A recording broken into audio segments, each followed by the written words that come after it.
तर मित्रांनो, आज आपण आलो आहोत या जायकवाडी धरण या ठिकाणी. हा जो नाथसागर आहे, या नाथसागराच्या भिंतीवरती आज आपण आलेलो आहोत. तर या ठिकाणी हे जे पैठण नगरीला भेट देणारे हे जे पर्यटक आहेत, भाविक भक्त आहेत, या सर्वांचा या ठिकाणी देखावा या ठिकाणी आपणासमोर दिसतो आहे.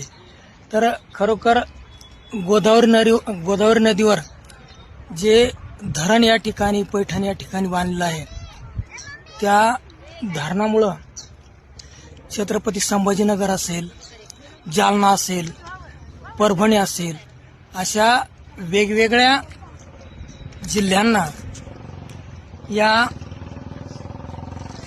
जायकवाडीचं, या नाथसागराचं पाणी हे अतिशय उपयुक्त आणि जलसंजीवनी आहे.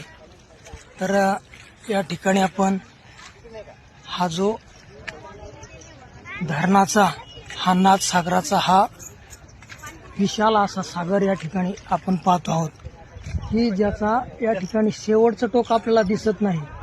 अतिशय या पाण्याचा हा जो पसारा आहे, हा विस्तारलेला आहे आणि म्हणूनच या नाथसागराच्या या जलाशयाला नाथसागर असं म्हणतात.